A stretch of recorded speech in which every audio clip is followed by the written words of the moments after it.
Creo que lo está... Sí, ahí creo que está grabando, profesor. Espero para no molestarlo, pero no sabe la alegría que tenemos de poder estar en contacto con usted. Anoche no dormía de los nervios y de la Ay, alegría. qué horror. Pero, No, pero así que le agradecemos en nombre de la Universidad Pública su tiempo, su esfuerzo. Este es un proyecto que tiene que ver con estas condiciones que estamos atravesando. Ahora me voy a presentar mejor en qué contexto, pero primero agradecerle su amabilidad y su gentileza en el correo. No sabe la sí. alegría cuando, como le había dicho, ¿no? Cuando había leído su respuesta, de poder contar con usted. Ahora voy a hacer una breve referencia porque esto va a salir después en todas las universidades nacionales que nosotros trabajamos desde más periféricas, por así decirlo, y tiene que ver también con nuestro encuentro con las universidades que, como decimos aquí, la vamos remando, como también en México, como en Puebla, en la Universidad Nacional de Rosario, la Universidad Nacional de La Pampa y la Universidad Nacional de Mar del Plata, nuestros centros de investigación, en donde usted es una figura y un referente muy importante para nosotros. Entonces, No, a para mí partir... un gusto y yo te agradezco mucho la invitación también, ¿no? Pero Pero no, realmente, a nosotros, mire, brevemente, como esto después, para no molestarlo tanto a usted, habíamos dicho que esto no sea en vivo, sino una charla grabada, o quiero decir en directo, para no hacer una espectacularización. Esto tiene que ver más con una charla a la distancia, pero como uno siente, siempre decimos que uno lo conoce a usted, de tanto haberlo leído. Entonces establece un diálogo, una empatía, un lugar de conexión, y que no es casual que sumado a todo lo que estamos pasando en este momento en la vida, que se recupere. A mí, en términos personales, lo primero que pensé cuando en el COVID, John Holloway, dentro de otros, también dentro de las lecturas críticas que apuntan a la dignidad de los pueblos, que discuten cómo agrietar, ¿no es cierto? Voy a hacer una referencia que estoy haciendo sobre todo para los chicos y chicas de primera generación que están estudiando, ingresando a la universidad pública. Esto también lo vamos a escribir y después prometo que me callo, para la formación docente. Entonces, que lo conozcan a ustedes desde los libros, agrietar el capitalismo, cambiar el mundo sin tomar el poder, más tantos artículos y tanto pensamiento crítico en las relaciones, esto que usted habla como hijas independientes, ¿no? Cada una de esas obras. Y yo pensaba, ¿y ahora con el COVID no vendrá un nieto? Independientemente de todo lo que está pasando, porque hay algo que se reedita, me parece, y que no es casual, no es solamente inconsciente, sino que hay algo de su lucha radical contra el capitalismo, y lo que revela el coronavirus en este momento, los cambios el momento de nuestro contacto fue también para hablar de qué posibilidad de dialogar de los cambios en el plan de estudios, y fundamentalmente este lugar, ¿no?, de crítica y de condición de la dignidad que usted tanto nos ha enseñado, que no es un asunto personal, privado, y sino que tiene que ser una lucha revolucionaria, y cómo aportar a esa lucha. Entonces yo estoy muy emocionado, quiero decirle, de poder tener este encuentro con usted, y me voy a callar, y no iba a ser como un guión de preguntas, pero digo, no, es para aprovechar y aprender y seguir aprendiendo, y esta charla va a ser extendida a toda primera generación de universitarios, universitarias, y las universidades nuestras territoriales, periféricas, que no están en el centro del poder. También eso quería recalcárselo, y que me parece que es importante también como gesto político poder estar y aprendiendo con usted. wow, qué bonita introducción. Pero, ¿cómo lo quieres hacer entonces? ¿Con preguntas o... Mire, como usted quiera, yo quería ver usted cómo está viendo en este momento, desde el lugar de enunciación y de político, y también desde el lugar de producción académica, cómo encuentra cómo nos está encontrando frente, si uno tomara, ¿no? Yo me había notado frente a este lugar tan potente de la dignidad y de la lucha de los pueblos. ¿Cómo pensamos en este momento del COVID, cómo es como una plataforma para reactualizar la lucha por el racismo, por el patriarcado, el capitalismo y la educación y la salud pública? Me parece que son también como caras de una misma moneda de la lucha del capitalismo, que me gustaría saber usted cómo nos podía orientar para pensar y hacer una lectura contemporánea de lo que estamos pasando. Yo creo que para mí la situación actual es realmente y yo creo que para todos, ¿no? Todas y todos, es una gran pregunta, ¿no? Es algo es una experiencia muy nueva para todos nosotros, ¿no? Y sí nos cuesta, o a mí me cuesta mucho trabajo, como entender exactamente lo que está pasando, ¿no?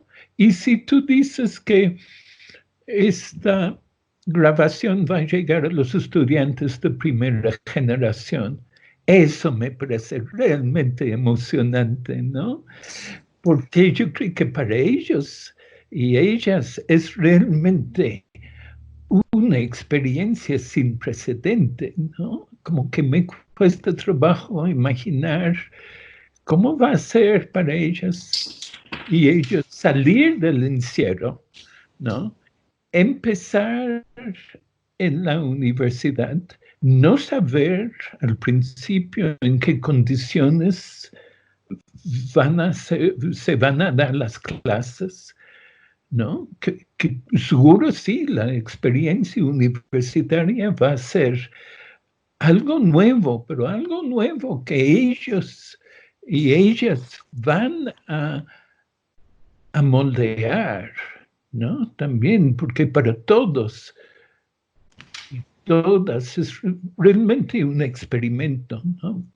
Como que estamos buscando caminos, ¿no? Te hablo un poco de mi experiencia de las últimas semanas. Obviamente sí, aquí en México estoy en la casa como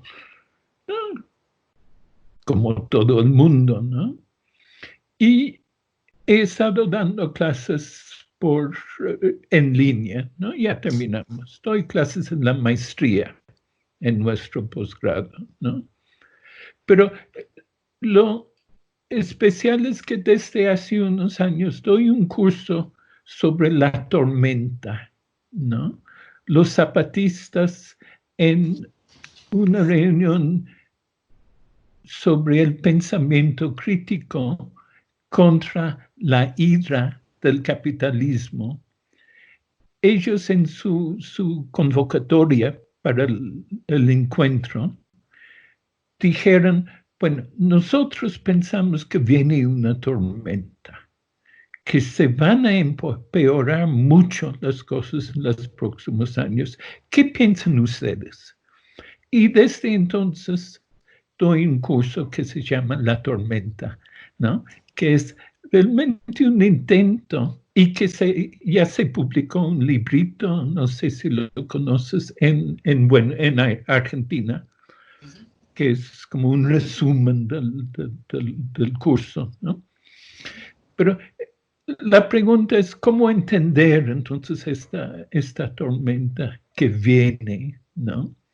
Y esta vez es un curso que empieza en enero y va hasta junio normalmente. Esta vez sí empezamos la tormenta por tercera vez con las preguntas de siempre, con la idea de que a ver si ahora llega, pero en serio, la tormenta. Y sí, obviamente sí, de repente llegó y estamos en medio de una tormenta que no nos podíamos imaginar, ¿no? Entonces, desde marzo, hemos estado dando las clases realmente como discusión sobre cómo entender esta situación, ¿no? Y son muchas preguntas. Yo creo que para mí, bueno, una conclusión que saqué, también el texto, para cada sesión escribí como un textito, y los textos están en la página que deberías conocer, pero a lo mejor no, que se llama Comunizar, que es una página que se hace ahí en Buenos Aires, ¿no? Entonces, yo creo que para mí hay como dos, este periodo de la salida, ¿no? Yo creo que va a ser como una guerra entre diferentes narrativas, diferentes cuentos de lo que está pasando, de lo que ha pasado, ¿no? Y que la narrativa oficial es básicamente una narrativa de mala suerte, ¿no? Que llegó esta pandemia totalmente desconocido, un virus totalmente desconocido, y qué mala suerte, ¿no? Cómo nos ha afectado a todos, ¿no? Y pensando en los estudiantes de primera generación, wow, ¿no?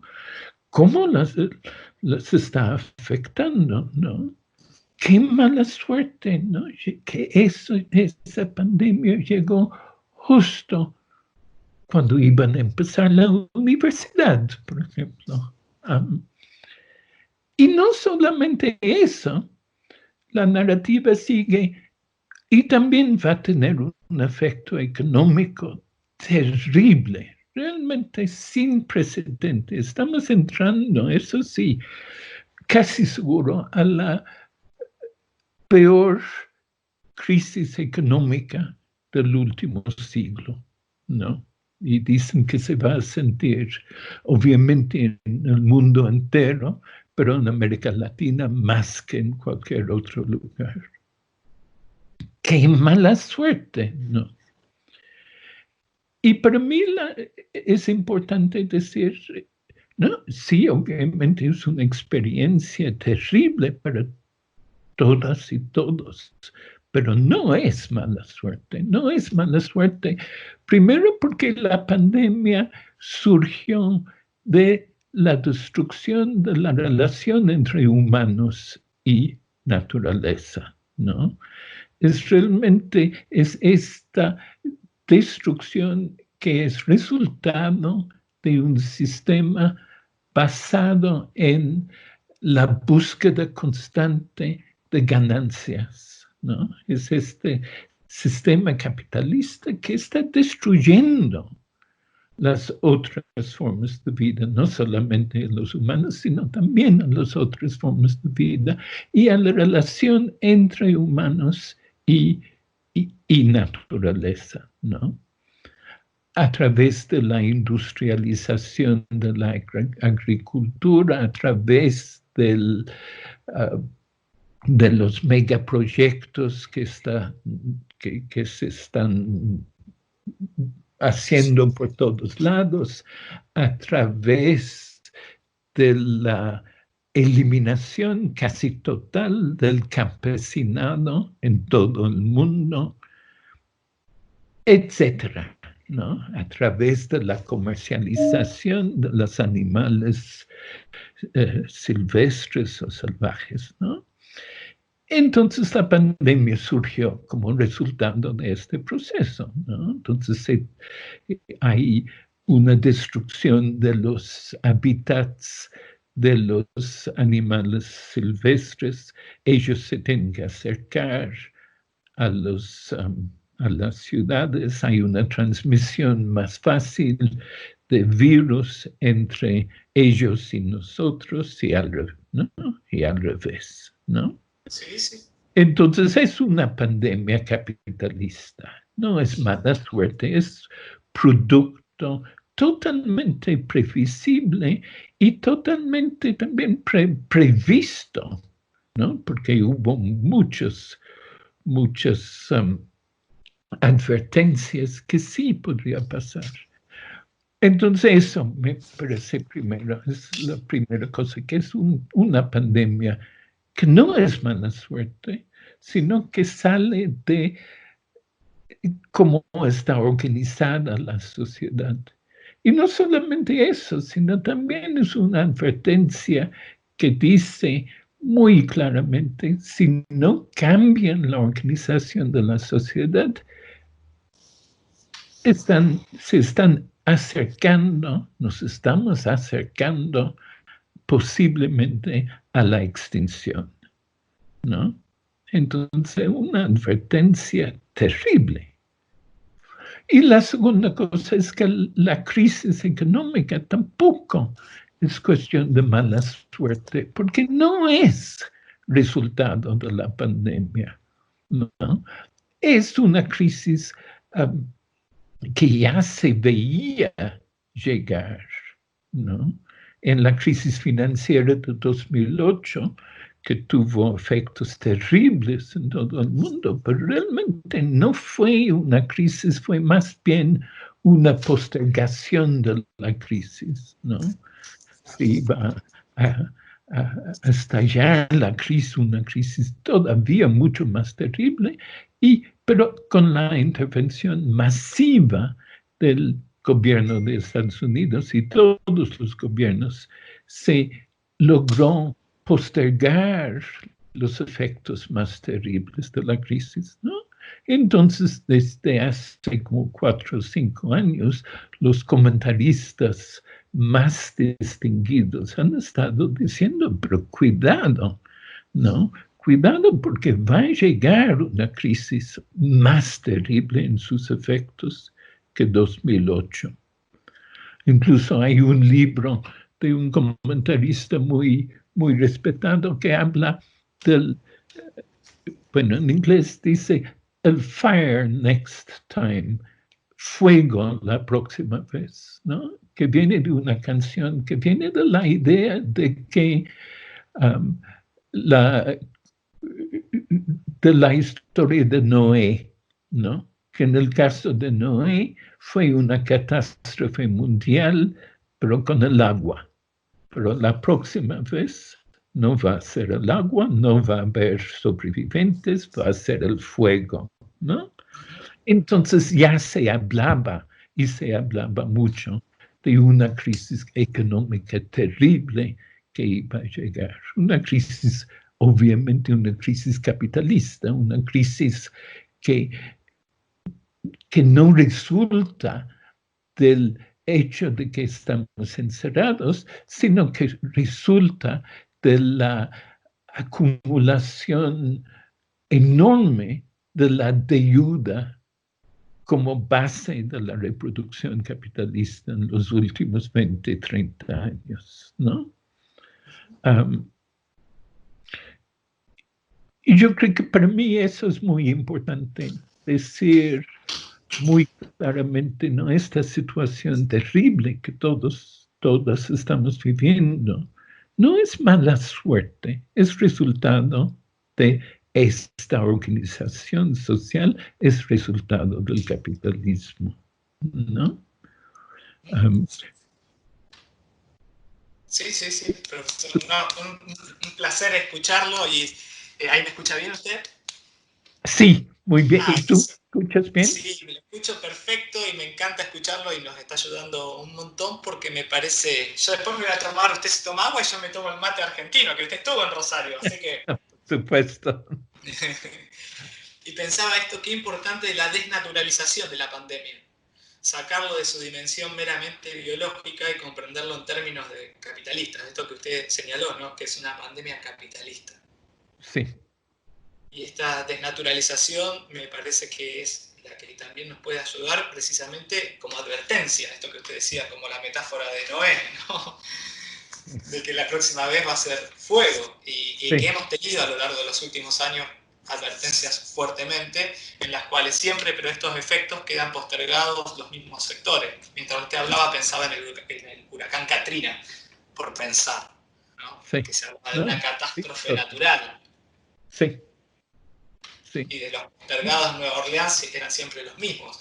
¿Usted entonces cómo consideraría, qué podemos hacer? Porque en virtud de esto que usted tanto nos ha también señalado, esto que hay un diagnóstico y que es también el hacer algo distinto en relación a lo que uno observa y mira, de estas posibilidades, de estas narrativas? ¿Cómo podemos ir en búsquedas y concretar narrativas capaces de agrietar y que realmente no sea un estado de excepcionalidad en el cual todos vamos a estar de acuerdo, sino cómo encauzar la excepcionalidad a un cambio radical?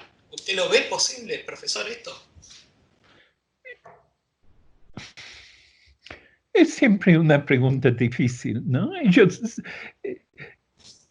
Si tú dices que esto va a llegar a los estudiantes de primera generación, entonces realmente yo les preguntaría a ellos, ¿no? Porque una cosa que hemos discutido en el curso sobre la tormenta es si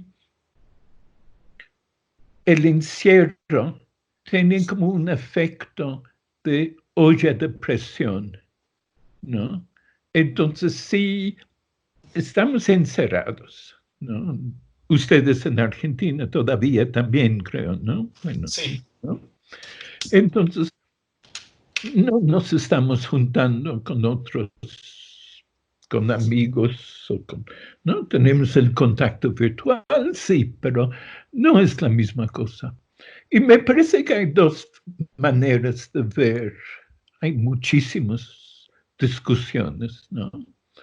Una manera de ver lo que está pasando es que vamos a salir a un mundo mucho más controlado, mucho más vigilado, ¿no?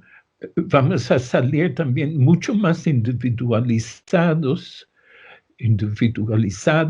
y con miedo, ¿no? Ya no nos vamos a estar abrazando o besando de la misma forma, ya no vamos a tener, no, vamos a salir como individuos con miedo, y ahí no hay mucha perspectiva de acción. La otra interpretación, y yo no descalifico esa interpretación, sí puede ser o es parte de la realidad. La otra manera de pensarlo es que no, que realmente ahora estamos como en una olla de presión, ¿no? Estamos en una situación donde se nos está acumulando la frustración, ¿no? Acumulando la frustración parte simplemente porque estamos encerrados, ¿no? Y ahí estoy pensando, tal vez, sí, sobre todo en las jóvenes, ¿no? La frustración de no poder ver los amigos, las amigas, los novias, los novios, etcétera, ¿no? Pero también una frustración porque vemos desde donde estamos, vemos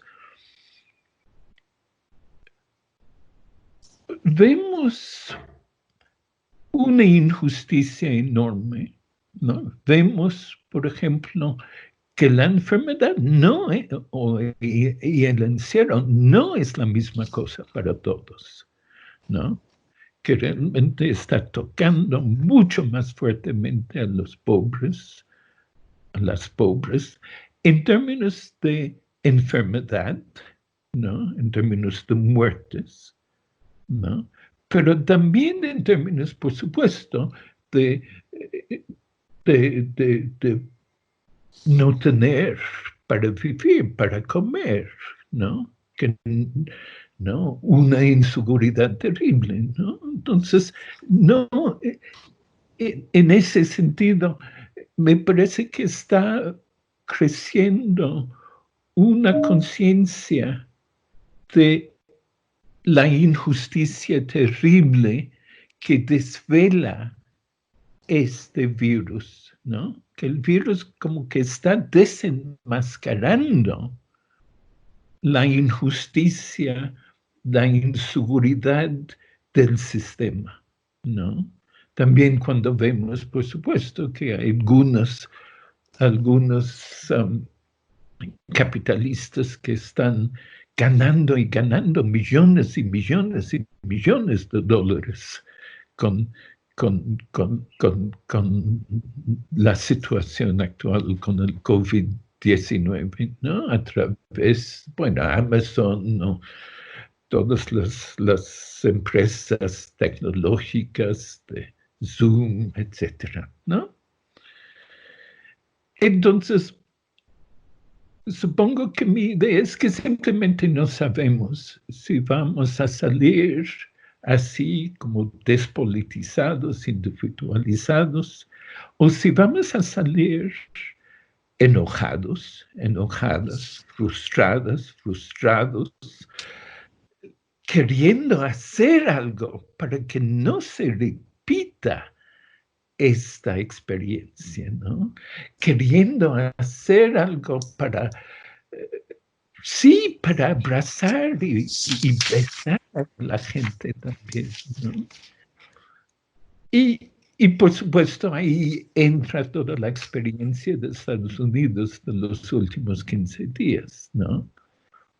Toda la revuelta en contra del asesinato terrible de George Floyd, ¿no? Y toda esta explosión de rabia antirracista, pero no solamente antirracista, me parece que se va desbordando, ¿no? Que también es una rabia en contra de la injusticia, en contra de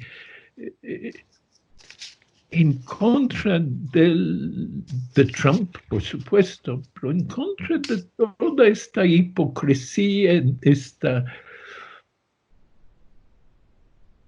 esta falsedad de lo que se nos presenta, ¿no? Entonces, para mí, el qué hacer es, que fue tu pregunta, ¿no? Tiene mucho que ver con eso, que no sabemos. Pero también, una cosa que está clara ahora, por lo que me contaba alguien que está en Nueva York, es que esta explosión de rabia también tiene una base muy importante en el trabajo de muchos grupitos locales que se han estado organizando contra el racismo, pero también contra muchas formas de discriminación, contra como grupos también de solidaridad, grupos que están creando jardines comunitarios, otras grietas, como ¿no? En el tejido de la dominación. Entonces, es como esta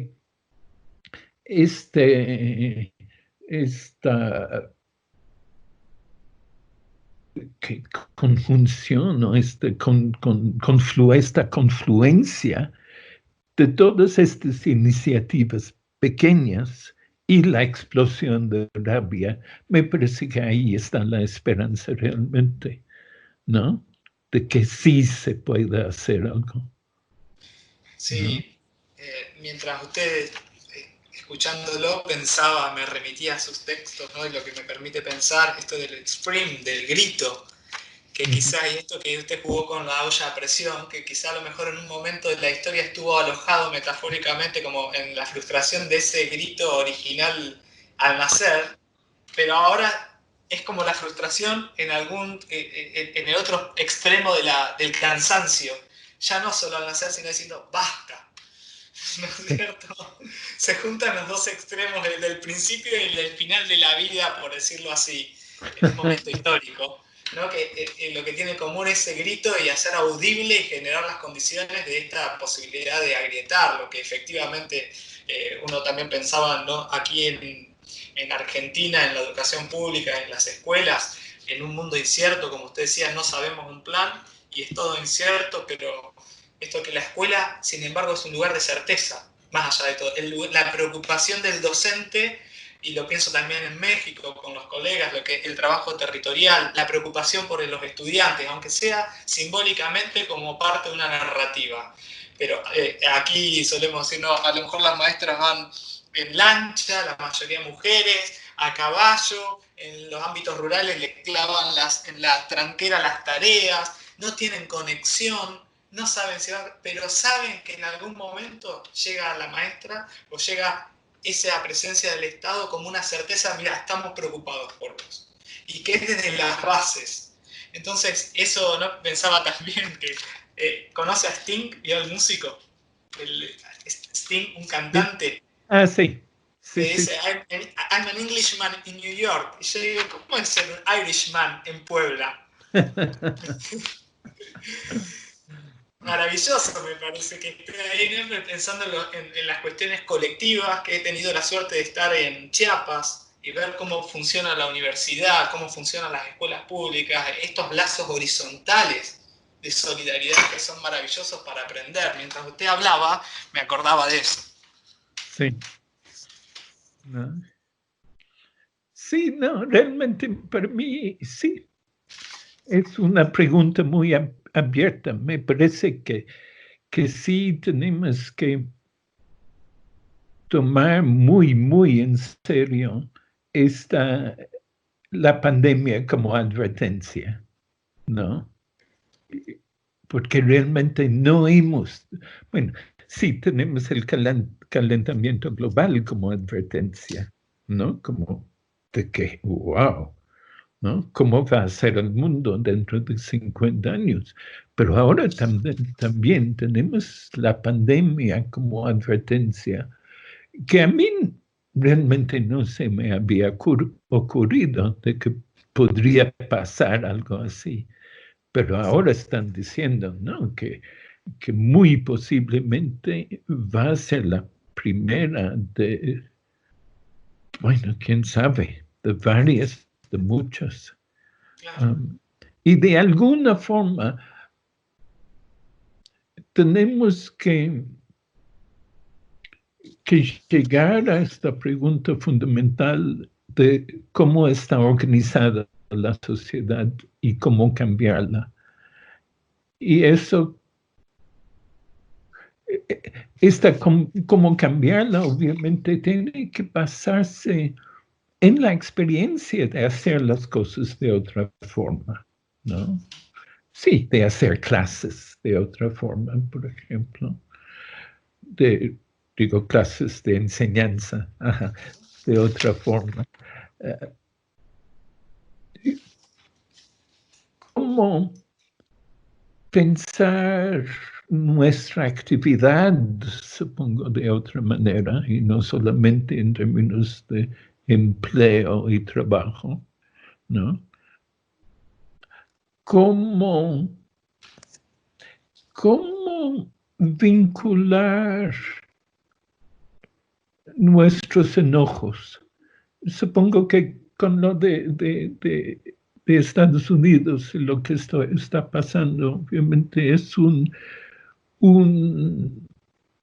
una rabia que me parece que surge de muchas cosas, ¿no? Que surge, y como dije, ¿no? Si pensamos que hay todos estos grupos que son realmente la base del movimiento, todos estos grupos que por años han estado trabajando en crear alternativas, en luchar contra injusticias, ¿no? Que no es solamente cuestión del racismo, pero que estos diferentes enojos como han encontrado como un punto de lanza en las protestas antirracistas, ¿no? Pero ahora, para mí la cuestión es, porque la pregunta entonces es, bueno, ¿cómo llega uno desde ahí a la abolición del capitalismo? Y la única forma que lo puedo pensar por el momento es en términos de una cascada, ¿no? Que los enojos particulares se vayan como cayendo como cascada de un enojo a otro enojo a otro enojo, ¿no? Entonces que el racismo se vaya cayendo como cascada a las preocupaciones climáticas, por ejemplo, ¿no? que se conectan, por supuesto, con el enojo contra Trump y contra los políticos de la derecha, o todos los políticos, ¿no? Que ese enojo que, que se vaya cascadeando, aunque se vayan todos, ¿no? Exactamente. ¿No? Fue así como... Pero que se vayan todos, que se refieran no solamente a los políticos, sino también a los capitalistas, también a todo el mundo que quiera decirnos qué es lo que tenemos que hacer con nuestras vidas, ¿no? Eso. Exactamente. Perdón. No, eso. No, que esto pensaba, ¿no? En la política, que también hay de la revalorización de la política, pero como espacio humano, de vínculos y solidarios, como Sí. vínculos de intervención en estas alternativas, que es lo que se están discutiendo en los modelos del mundo, cuando uno ve las muertes, esto que hablábamos antes. Cuando aparece el capitalismo o el mercado, ¿por qué la gente aceptaba, quizás estoy pensando en voz alta, en los modelos de calentamiento global, pero están dentro de esquemas capitalistas de previsión, que la misma gente que te vende las cosas hacen la previsión, totales en 50 años, pero la pandemia fue un punto de fuga, esa no la tenían prevista. Sí. Entonces agrieta mucho más esto, que creo que genera la posibilidad de que es ahora una oportunidad muy fuerte para poder debatir y recuperar todos estos aportes, de que usted es uno de los que nos ha permitido pensarlo de esta manera y desde el mundo de las alternativas. Creo que en ese sentido uno puede valorar quizás ¿no? Desde esta política, quiero decir, de solidaria, de la condición política del sujeto, en los gestos mínimos, esto que usted narraba desde que prender la luz, yo para venir aquí, esto me pone en conexión con, ¿no? Con un sistema de, por así decirlo, ahora se puede visibilizar mucho más quienes quedaron por fuera, como también decía usted. La pandemia es como una gran lupa que nos permite, bueno, a ver que si podemos tener esta audibilidad, y creo que hay que aprovecharla. Sí, no, exactamente, ¿no? Y como hay diversos elementos, ¿no? Que, como, ¿no? Porque separó el capitalismo, ¿no? Siempre he pensado que, bueno, el problema con el capitalismo, hay que pensar la revolución no necesariamente en términos de destruir el sistema, sino en términos de parar de crear el sistema. Tenemos que dejar de crear el capital, ¿no? Tenemos que hacer algo sensato con la vida, ¿no? En lugar de hacer esto, ¿no? Y de repente sí, se paró el sistema. Bueno, no totalmente, claro, pero sí, en una medida que no nos imaginábamos, sí, de repente sí, se paró, ¿no? Y cómo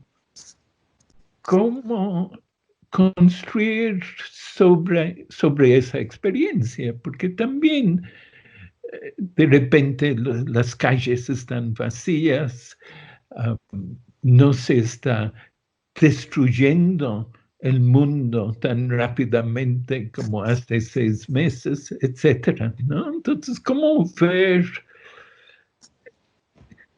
verlo en esta experiencia novedosa? ¿Cómo ver lo que podemos tomar para, no sé, para inspirarnos, para, para pensar cómo podemos crear otra cosa, ¿no? Entonces, por un lado, tenemos esta advertencia, ¿no? La advertencia de que dice, si no cambian la forma de organización social, están en camino hacia la extinción, ¿no? Por otro lado, tenemos esta como frustración acumulada o enojo rabia acumulada, ¿no? Y por otro lado, bueno, tercer lado, sería como una variedad de experiencias, ¿no? Como la experiencia de un mundo más lento, por ejemplo, ¿no? Que sí. Esa categoría tan importante, el tiempo, pero sí, totalmente. Está en el centro de todo esto. El tiempo de explotación, el tiempo capitalista, el tiempo de encierro, es como un significante clave para también comprender en este momento. Sí. Y eso obviamente sin cerrar los ojos también a lo terrible, ¿no? La inseguridad terrible de los estudiantes, por ejemplo, que no saben cómo van a ser los cursos cuando empiezan. La inseguridad de tanta gente que no va a encontrar empleo, ¿no? La pobreza, todo lo que implica como un regreso a la normalidad capitalista, ¿no? Que da mucho miedo, ¿no? Entonces realmente lo veo como un momento que tiene dos caras, ¿no? Como el Dios sano, ¿no? De los romanos, ¿no? Que por un lado sí es una cara volteada hacia una sociedad mucho más controlada, mucho más vigilada, con mucho más pobreza, con mucho más inseguridad, con mucho más violencia, seguro que mucho más crimen, ¿no? Y por otro lado, como un mundo que se va abriendo o que se pueda ir abriendo, ¿no? Porque estamos saliendo de otra experiencia, vamos a salir de una experiencia que no se ha dado en la historia de los humanos, ¿no? Entonces tengo esta pregunta de cómo va a salir la gente, ¿no? Obviamente, si por un lado van a estar buscando la seguridad, la vuelta a la rutina de antes, pero también van a salir con la idea de que no podemos arriesgar la repetición de lo mismo. Exacto. Esta advertencia no se puede dejar pasar. Eso exactamente, ¿no? Y yo creo que sí, ¿no? Regreso a eso, ¿no? Por eso me emociono con lo que dijiste de llegar a la nueva generación de estudiantes, ¿no? Que es normalmente un contacto que no tengo porque, bueno, estoy en un trabajo, en un posgrado, entonces ya es... No, bueno, lo van a estar ahí, va a ser una palabra de esperanza, de respeto. Yo no le quiero sacar mucho más tiempo, me quedaría horas, pero ya después vamos a tener más adelante, seguramente lo volveremos a molestar, y en la esperanza también de trabajar, invitarlo alguna vez cuando estuvo aquí en Rosario. Yo me había comprometido de no hacer una charla muy larga para no sacarle tiempo, pero me quedaría horas. Nos quedamos, después yo me voy a volver a comunicar, te voy a mandar un correo, pero esto va a ser muy movilizante para los estudiantes, para nuestra Universidad Nacional de Rosario, para la Universidad Nacional de Mar del Plata, de La Pampa, y también todos los que lo vamos a compartir en este trabajo de a pie, en esto de agrietar y las personas que nos ayuden a pensar mejor para agrietar. Pero yo tengo un regalo para usted.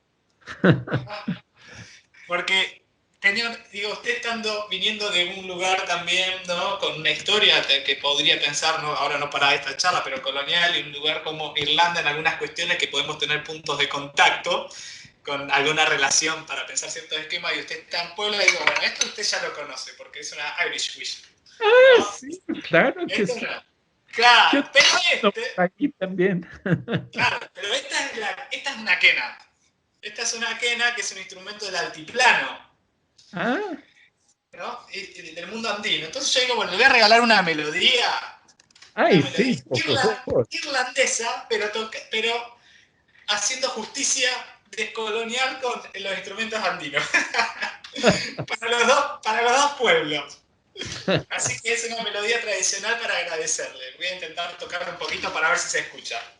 A ver si la reconoce.